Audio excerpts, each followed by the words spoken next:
Imagine a place where dust and dreams mixed with gunpowder and greed. A town called Deadwood, 1887. Now, picture a man of God, fresh from seminary, stepping into this chaotic world ready to save souls. And then, standing right in his path, a notorious gambler, a man who lived by his own rules. What happens when these two collide? Can faith truly change a fortune, or does the Wild West always win? This isn't just a story about good versus evil. It's about the unexpected ways people connect and how even the hardest hearts can sometimes find a different path.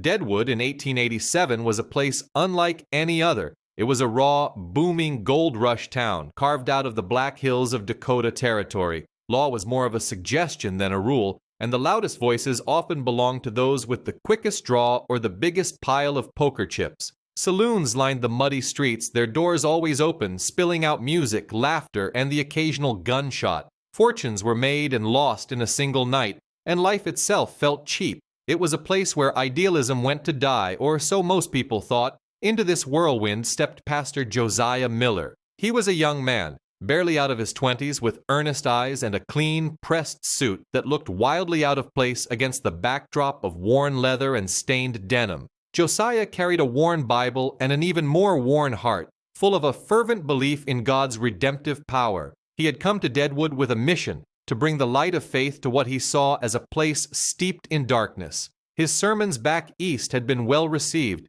his conviction unwavering. He truly believed he could make a difference here, could turn the tide against the pervasive sin he had only read about in letters from missionaries. The moment Josiah's stagecoach rumbled into town, the reality of Deadwood hit him like a physical blow. The air itself felt thick with the smell of whiskey, sweat, and something else, a kind of desperate energy. He saw men openly carrying firearms, women in brightly colored dresses beckoning from doorways, and the constant clatter of gambling halls. His chest tightened. This wasn't just a challenge, it was an assault on everything he understood. His idealism, so bright just hours before, began to flicker. He found a small, dusty room above a general store, the only place he could afford. From his window, he watched the town come alive each evening, a symphony of vice. He tried to preach, standing on an overturned crate in the town square. His voice, usually so clear and confident, seemed to shrink against the cacophony of the street.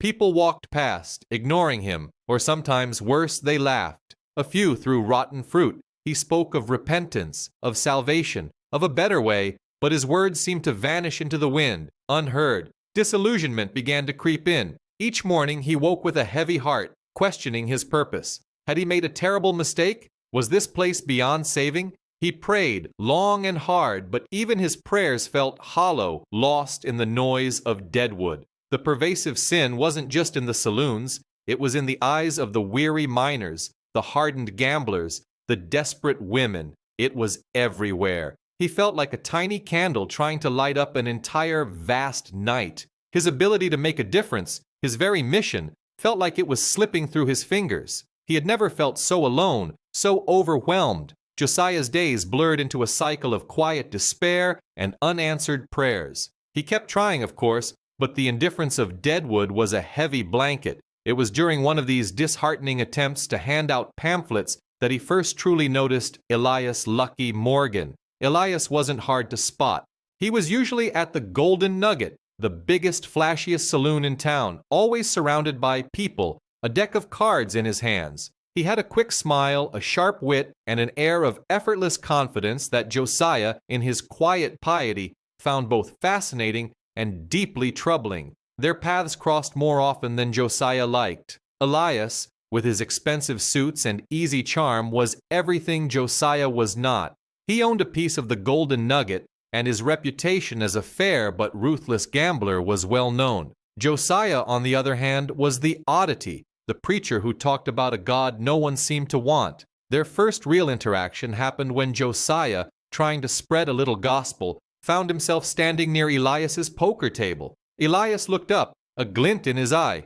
"Preacher," he drawled, "you look like a man who could use some luck. Care to try your hand?" Josiah, horrified, had stammered out a refusal and quickly retreated. Elias often found amusement in Josiah's earnestness. He'd sometimes offer a sarcastic, "God bless you, Reverend," with a wink to his fellow gamblers. Josiah, in turn, saw Elias as the embodiment of everything wrong with Deadwood, a man who profited from sin, who lived by chance rather than conviction. He felt a strong repulsion, yet he couldn't deny the man's presence, his charisma. Elias commanded respect, even if it was the kind born of fear and success. Then came the fire. It started late one night, in the dry goods store next to the Golden Nugget. The flames spread fast in the wooden town, threatening to engulf the entire block. Panic erupted. People ran, screaming, trying to save what little they could. Josiah, despite his fear, found himself grabbing buckets, joining the desperate line of men passing water from the horse trough.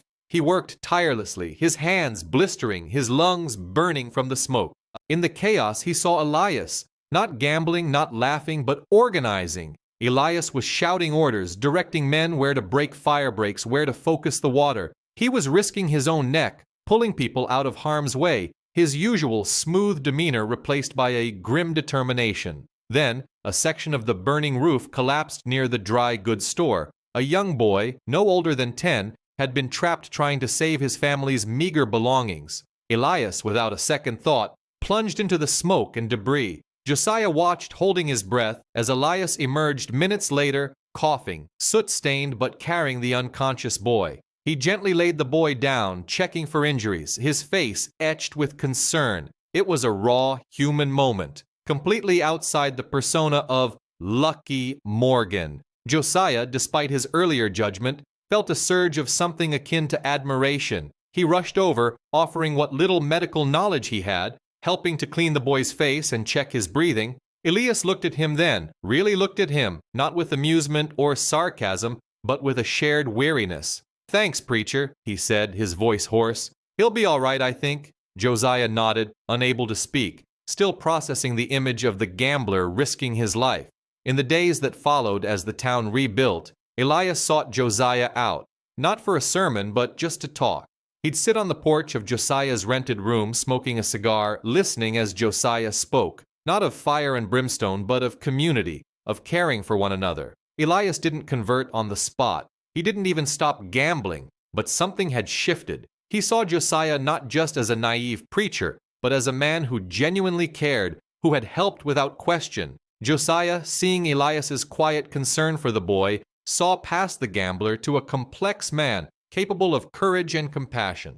A grudging respect began to bloom between the preacher and the gambler, an unlikely seed in the dusty soil of Deadwood. The fire had been a turning point, not just for the town, but for Elias Lucky Morgan himself. He hadn't stopped gambling, not completely, but his approach to life, to the people around him, had changed. Josiah noticed it first in small ways. Elias started contributing more generously to the makeshift relief efforts after the fire, not just with money, but with his time, organizing supplies, making sure families had food and temporary shelter. He'd still be at his tables, but sometimes Josiah would see him looking out, a thoughtful, almost troubled expression on his face, as if the clatter of chips suddenly sounded hollow. Elias began spending more time at Josiah's small rented room. He wouldn't talk about God or faith, at least not directly. Instead, he'd talk about the town, about the struggles of the miners, the loneliness of some of the women, the sheer desperation that drove people to Deadwood.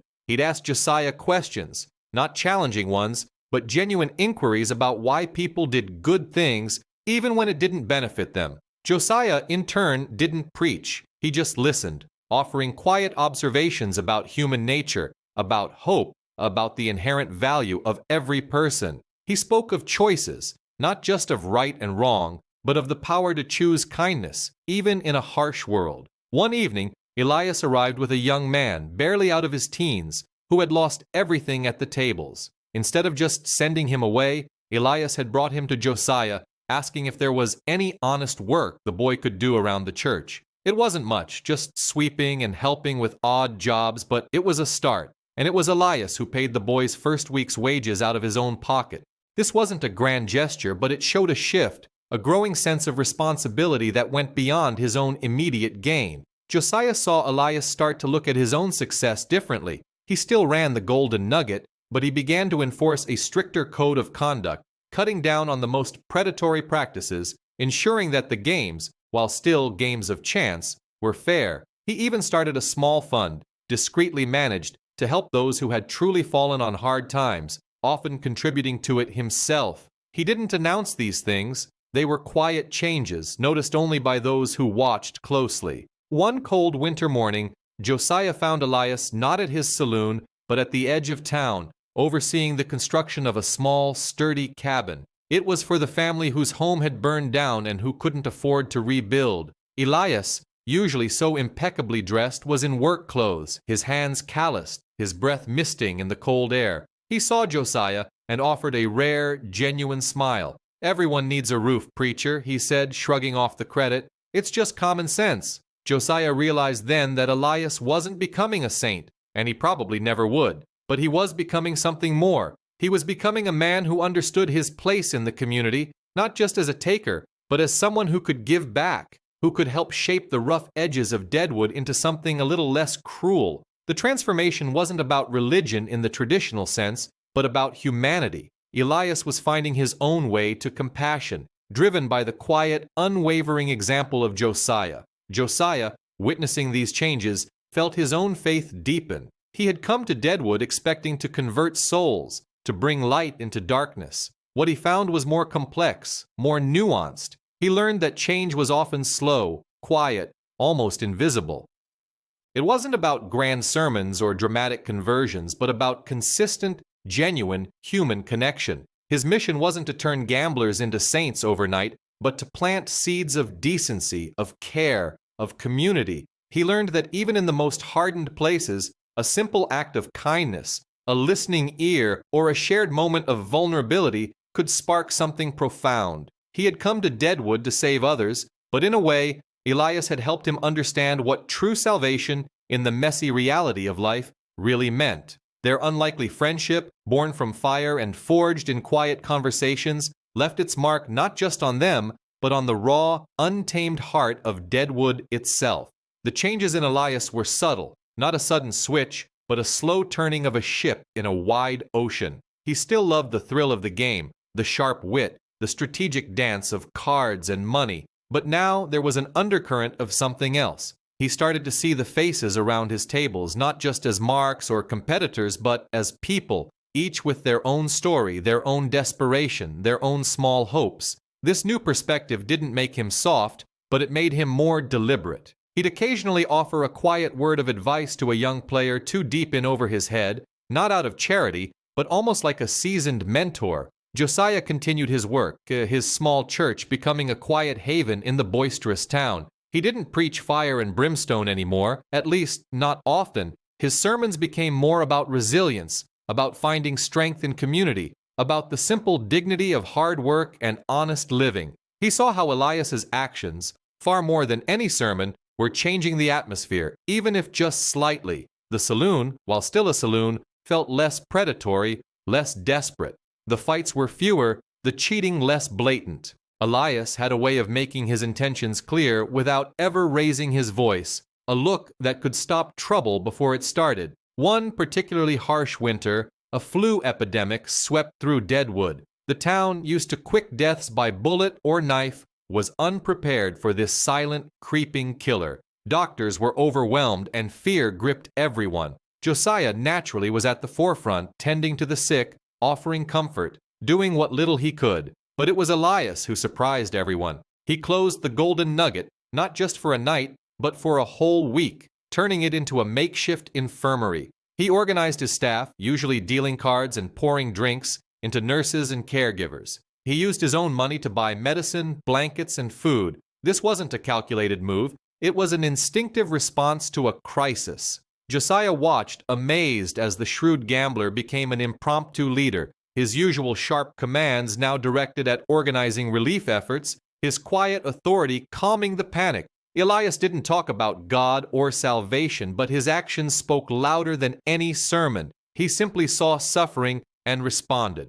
"Someone has to do it, preacher," he'd say, wiping sweat from his brow, his hands, usually so deft with cards, now clumsy with bandages. "These are our people." The epidemic eventually receded, leaving a trail of grief but also a new sense of unity in Deadwood. Elias didn't reopen the Golden Nugget with fanfare. He simply unlocked the doors and let the usual hum of activity return. But something had fundamentally shifted. The townspeople, who had once seen him purely as a figure of temptation, now saw him differently. They saw a man who, when crisis struck, had stepped up, not for profit, but for his neighbors. Josiah realized that his initial understanding of saving souls had been too narrow. He had thought it meant converting people to his specific faith, to his way of seeing the world. But Elias showed him that salvation could also be found in acts of profound human decency, in stepping beyond self-interest for the good of others, in building community even in the most unlikely places.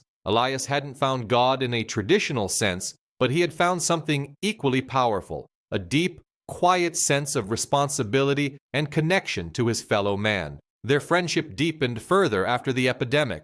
They would often sit together, not in the church or the saloon, but on a quiet bench outside, watching the dust settle at dusk. They talked about the town, about people, about life. Josiah learned from Elias's practical wisdom, his understanding of human nature, his unflinching realism. Elias, in turn, seemed to find a quiet solace in Josiah's unwavering hope, his belief in something beyond the tangible. It wasn't a relationship of preacher and convert, but of two men, both leaders in their own way, who had found common ground in the messy, beautiful reality of Deadwood. Elias never gave up gambling, but he gambled with a different heart, a different purpose. And Josiah never stopped preaching, but he preached with a wider understanding, a more inclusive vision of what it meant to lead a good life. They had both changed each other, not by force or persuasion, but by simply being themselves, and by allowing the other to be themselves. This unlikely bond, born in a place where such things seemed impossible,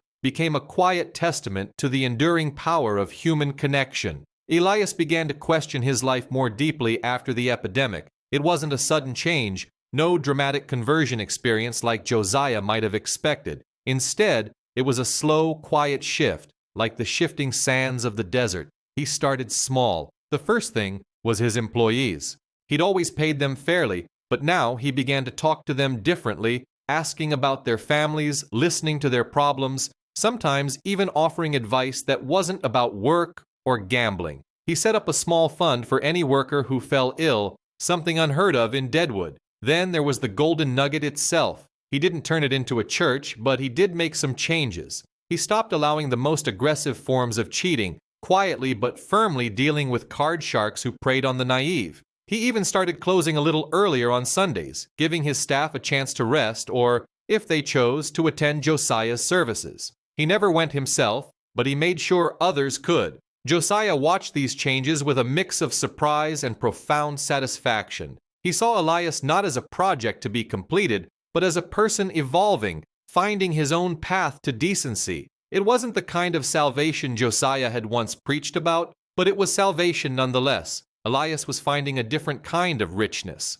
one not measured in gold or winning hands, but in respect and quiet purpose. The town noticed these shifts too. Elias Lucky Morgan was still a gambler, still a saloon owner, but he was also the man who had turned his saloon into a hospital, the man who looked out for his people. His reputation in Deadwood, already formidable, gained a new layer of complexity, a grudging admiration that went beyond fear or envy. People started bringing their problems to him, not just their bets. He became an unofficial arbiter, a quiet force for stability in a town still trying to find its footing. Josiah, seeing Elias's transformation, felt his own mission clarify. He had come to Deadwood to save souls, but he now understood that saving souls wasn't always about grand pronouncements or dramatic conversions. Sometimes it was about showing up, offering a hand, and letting people find their own way. He continued to preach, but his sermons became less about fire and brimstone and more about compassion, community,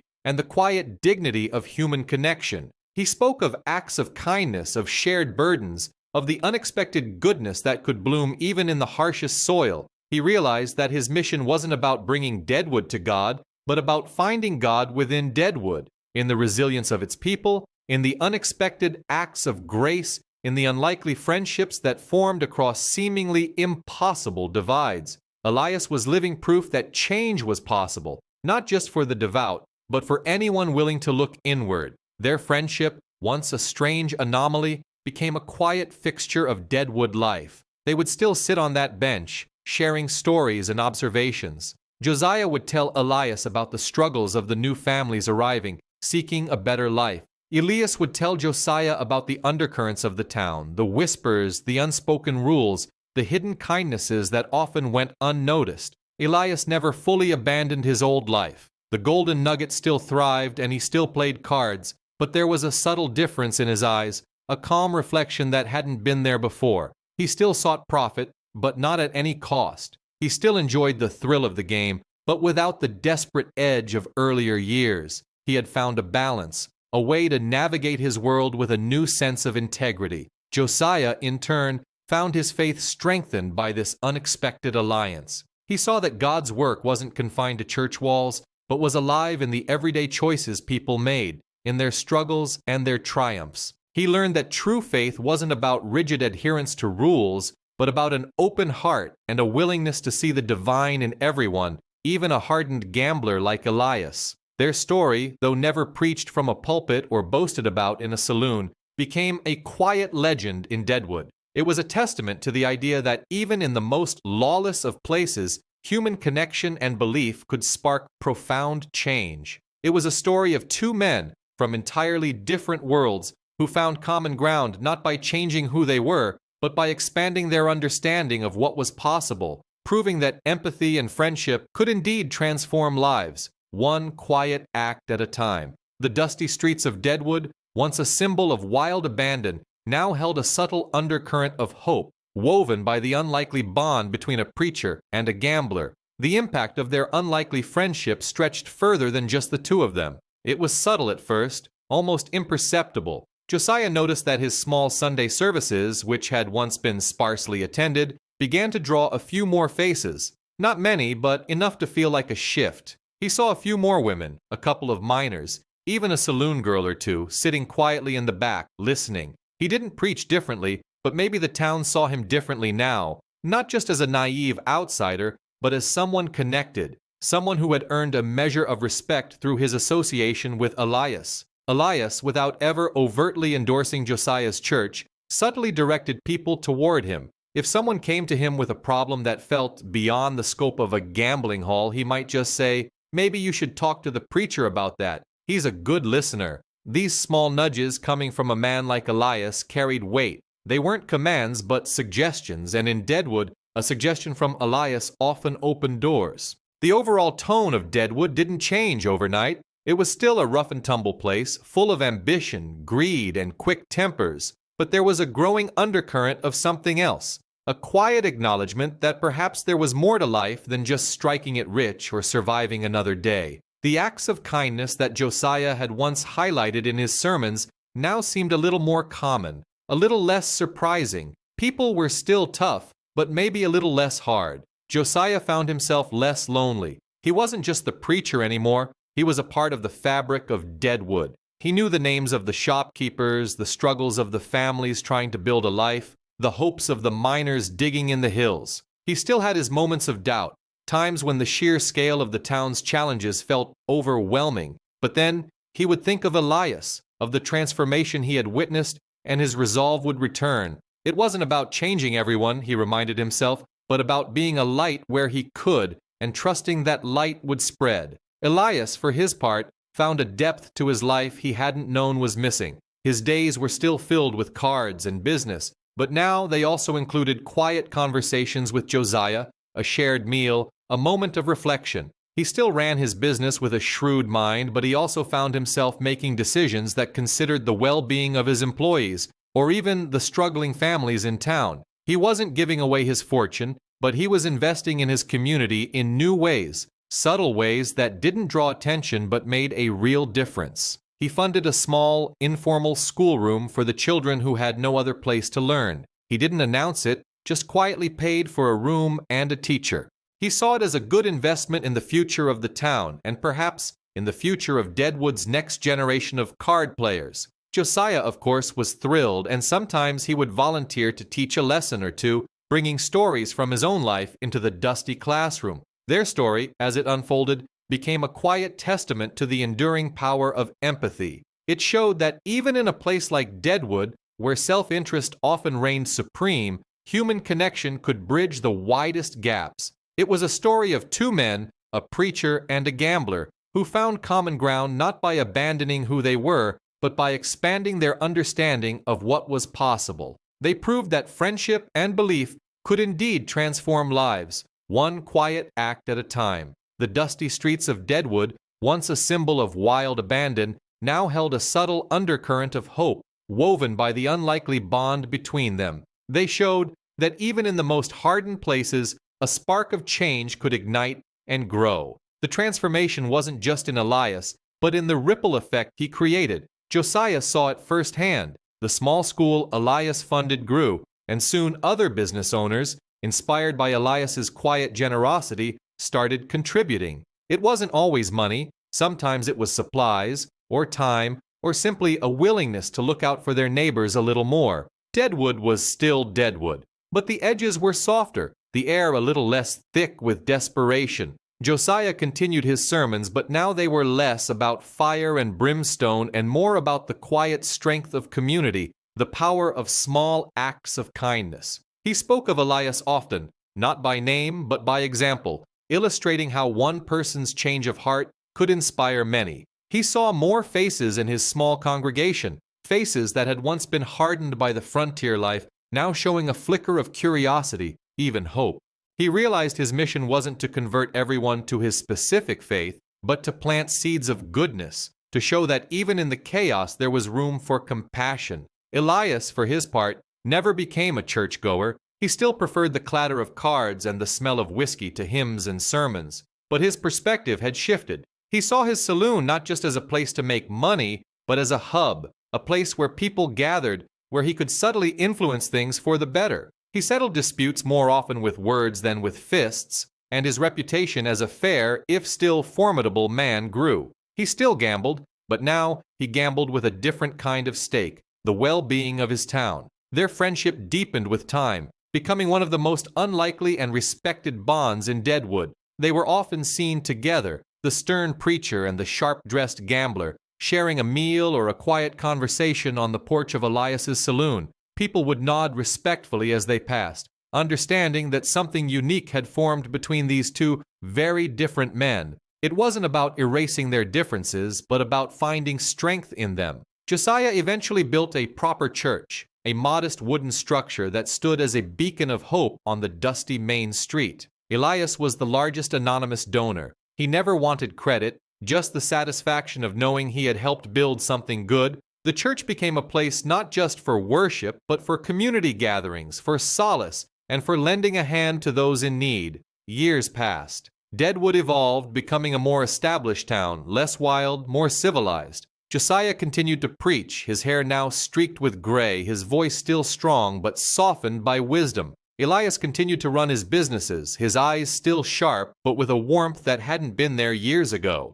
Their story became a legend in Deadwood, a tale whispered among newcomers and old-timers alike about the preacher who tamed a gambler and the gambler who helped build a town. Their lives, once on such divergent paths, had intertwined in a way neither could have predicted. Josiah had come to Deadwood to save souls, and he had, starting with one unlikely soul who in turn helped him understand the true meaning of his mission. Elias, who had only sought fortune, found something far more valuable in the friendship of a man who saw beyond his rough exterior. Their legacy wasn't just a church or a school, it was the quiet testament to the enduring power of empathy, the belief that even in the most hardened places, a spark of change could ignite and grow. It was a reminder that true transformation often starts not with grand gestures, but with the simple act of one person truly seeing another and daring to connect. And in Deadwood, a town built on gold and grit, that connection proved to be the most precious treasure of all.